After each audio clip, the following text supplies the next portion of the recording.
जब हम इस बात को स्वीकार करेंगे कि मेरे मन के विचारों के लिए मात्र मैं जिम्मेदार हूँ। यदि मेरे विचार दुखमय, घृणास्पद, निंदनीय हैं, तो यह मुझसे गलती हो रही है और मुझे ही सुधार करना है। जब हम ऐसा करेंगे तभी हमारे जीवन में आत्म उत्थान का मार्ग खुल जाएगा।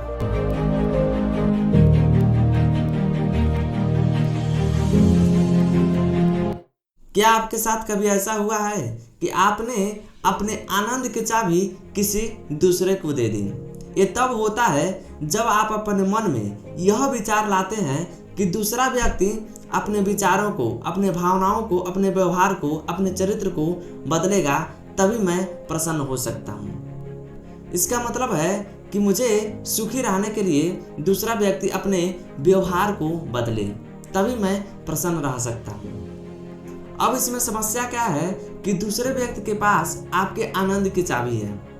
अब वो जब चाहे, जैसा चाहे वैसा आपके साथ व्यवहार कर सकता है और जब चाहे, जिस समय चाहे आपको दुखी कर सकता है। जैसे कल्पना कीजिए कि आपके ऑफिस के बॉस ने कहा कि कल सुबह 8 बजे मीटिंग है, बहुत इंपॉर्टेंट है, इसलिए टाइम से आ जाना। आप सोते वक्त 6:30 बजे की सुबह के अलार्म लगाते हैं, लेकिन किसी कारणवश अलार्म खराब होने की वजह से वह बजता नहीं है और आप सुबह में 7:20 पे उठते हैं। आपको पता चलता है कि लेट हो चुका है, तो आप झुंझला कर जो ही वॉशरूम में जाते हैं तो आपको पता चलता है कि वॉशरूम पहले से ही इंगेज्ड है। आप 10 मिनट इंतजार करके वॉशरूम से फ्रेश होकर और उसके बाद शावर लेते हैं। शावर लेने के बाद आप तैयार होकर ब्रेकफास्ट करते हैं। ब्रेकफास्ट करने के तुरंत बाद आप जब ही घर से बाहर निकलकर बाइक को देखते हैं तो आपको पता चलता है कि बाइक के पिछले पहिए को बच्चों ने शरारत करके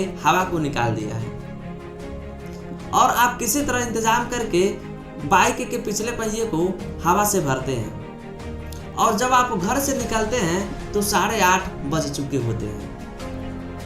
जब आप सड़क पर जाते हैं तो पता लगता है कि किसी ट्रक ड्राइवर ने गाड़ी तिरछे करके लगा दी है, जिसके कारण सड़क पे जाम लगा हुआ है।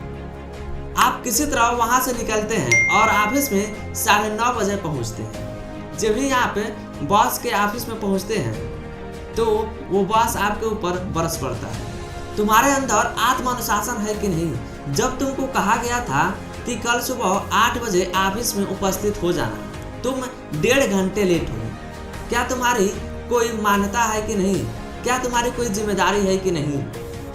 अब आपका दिमाग यहाँ पर खराब हो जाता है, मूड ऑफ हो जाता है। अब विचार करिए कि इस मूड ऑफ होने की वजह कौन है? क्या वो अलार्म की घड़ी जो सुबह में बजी नहीं, या फिर वो वॉशरूम जो इंगेज्ड था, या फिर वो बच्चे जो शरारत करके आपके बाइक के हवा को निकाल दिए थे, या फिर वो ट्रक ड्राइवर जिसने गाड़ी तिरछी करके सड़क पर जाम लगाया हुआ था, या फिर वो बॉस जिसने आपको डांट लगाई। विचार करिए कि इसमें आपके मूड ऑफ होने की जिम्मेदार कौन है? देखिए, ये सब में कोई जिम्मेदार नहीं है। यदि आप मूड ऑफ किए, इसकी जिम्मेदारी मात्र आपके पास है। परिस्थितियां कैसे भी हों, हर समय हमारे पास स्वतंत्रता है कि हम अपने विचारों को चुनें। इसका प्रारंभ यहाँ से होता है जब हम अपने विचारों की चाबी दूसरों के हाथ में नहीं रखते, हम इसकी जिम्मेदारी को स्वीकार करते हैं। इसलिए श्री कृष्ण ने गीता में कहा है, अर्जुन, तेरा मन सबसे बड़ा शत्रु हो सकता है, किंतु वही मन की जिम्मेदारी यदि तू स्वीकार करके उसका उपयोग करे तो तेरा सबसे बढ़िया मित्र बन सकता है। इसलिए अर्जुन, मन की शक्ति के द्वारा अपना उत्थान कर, न कि पतन कर। एक सच्ची घटना है द्वितीय विश्व युद्ध की, जिसे सुनकर जानकर आप यह समझ सकते हैं कि हमारे जीवन में चाहे जितनी भी कठिन परिस्थितियां क्यों ना आ जाए, हमारे पास हमेशा से यह स्वतंत्रता होती है कि हम अपने विचारों को चुन सकें और किसी भी परिस्थिति में हम आनंदित रह सकते हैं। तो चलिए इस युद्ध में हुआ क्या था आपको बताता हूँ। यह बात है द्वितीय विश्व युद्ध की। उस समय हिटलर लाखों करोड़ों यहूदियों को पकड़कर जेल में बंद कर मरवा रहा था। तो ऑस्ट्रिया के एक साइकोलॉजिस्ट हुए विक्टर फ्रैंकेल प्रतिष्ठित डॉक्टर, उनको भी कंसंट्रेशन कैंप में बंदी बनाकर डाल दिया गया। उनके परिवार में पत्नी और बच्चों को अलग कर दिया गया। अब उम्मीद भी नहीं था कि वो उनसे दोबारा मिलेंगे या नहीं। अब वहाँ पर ऐसा कठोर नियम था कि उनको बिना वस्त्रों के वहाँ ठहराया जाता था। उनके शरीर पर एक बाल भी नहीं होती थी। ऐसी परिस्थिति कि मानो साक्षात नरक हो। ऐसी यातना पीड़ा कि कल सुबह वो देख पाएंगे या नहीं, इसका भी उनको अंदाजा नहीं था। उनको भोजन भी ऐसा मिलता था जिससे वो केवल काम कर सके और उनका दिनचर्या चल सके, वो जी सके। बस इतना ही भोजन उनको दिया जा सकता था और उतना ही भोजन वो कर ही पाते थे, क्योंकि उनको इतना प्रताड़ित किया जाता था, इतना यातना दिया जाता था कि वो भोजन भी नहीं कर पाते थे अच्छे तरीके से। वहाँ की ऐसी भयंकर परिस्थिति थी कि कोई सामान्य व्यक्ति सोच भी नहीं सकता था। उस भयंकर परिस्थिति में भी डॉक्टर फ्रैंकल ने विचार किया। क्या विचार किया?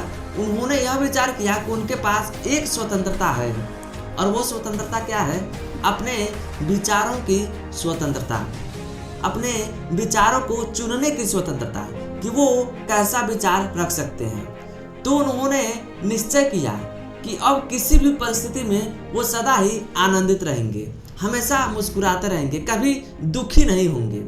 अब जब भी उनको पाया जाता काम करते वक्त, तो वो हमेशा ही मुस्कुरा रहे होते हैं, आनंद में मग्न रह रहे होते हैं। और कभी कभी वो आसमान में ऊपर की तरफ देखकर बहुत ही आनंदित हो रहे हैं।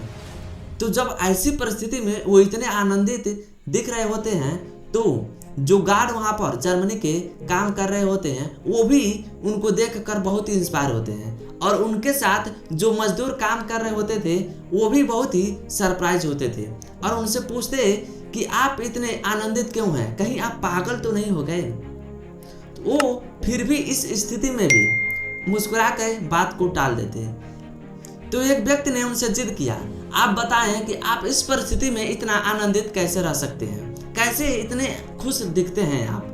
विक्टर कहते हैं कि यह मेरी इच्छा है, यह मेरी स्वतंत्रता है, मेरे विचारों की स्वतंत्रता है कि मैं जब चाहूँ, जहाँ चाहूँ, जैसे चाहूँ मैं खुश रह सकता हूँ। इसके पश्चात जब युद्ध पूरा हुआ तो जर्मनी हार गया और उनको वहाँ से रिहा कर दिया गया। अब विक्टर फ्रैंकल जाकर इजराइल में रहने लगे और उन्होंने एक किताब लिखी, man search for meaning in life, जिसमें उन्होंने अपने कंसंट्रेशन कैंप में जैसे जिंदगी को गुजारी थी, उन्होंने उसका वर्णन किया था, जिसकी अनुवाद विश्व की 29 भाषाओं में किया गया है, जिसके लिए उनको बहुत सारे ऑनरी डॉक्टरेट की उपलब्धि भी मिली है। तो देखा आपने, उन्होंने स्वयं की अनुभूति से यह सिद्ध कर दिया कि देखो, कठिन परिस्थितियां, बुरा समय सबके जीवन में आता है, लेकिन दुखी रहना इसकी कोई आवश्यकता नहीं है। तो हम लोग अगर ऐसी मान्यता बना लेंगे कि मेरे सुख की चाबी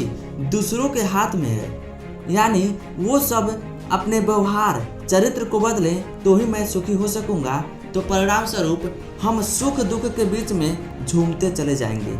और जब हम इस बात को स्वीकार कर लेंगे कि मेरे मन के विचारों की समस्या कि मात्र मैं जिम्मेदार हूँ, यदि मेरे विचार दुखमय, घृणास्पद, निंदनीय हैं और नकारात्मक हैं, तो यह मुझसे गलती हो रही है और मुझे ही सुधार करना होगा। तब जाकर हमारे जीवन में आत्म उत्थान का मार्ग खुल जाएगा, क्योंकि किसी भी परिस्थिति में हम अपने विचारों को चुनकर बढ़िया विचार, उत्कृष्ट उत्तम विचार, सकारात्मक विचार, दिव्य विचारों को लाकर अपने मार्ग को प्रशस्त करते हुए जीवन में समस्याओं से ऊपर उठते हुए चले जाएंगे। तो इसलिए आज की शिक्षा यह है कि आप अपने सुख की चाबी, आनंद की चाबी अपने हाथ में रखिए और अपने मन के विचारों की रिस्पांसिबिलिटी को स्वीकार करिए। हम उन विचारों को उत्कृष्ट बनाने के लिए तत्पर हो जाएं। तत्पर होने के बाद हमें क्या क्या टेक्निक अपनाना होगा, आने वाले प्रवचनों में सुनेंगे और जानेंगे कि वो क्या क्या टेक्निक है। तब तक के लिए आप हंसते रहिए, मुस्कुराते रहिए और अपना रखिए बहुत सारा ख्याल। परिश्रम करते रहिए, कर दिखाइए कुछ ऐसा कि आप खुद बनना चाहें अपने जैसा। धन्यवाद।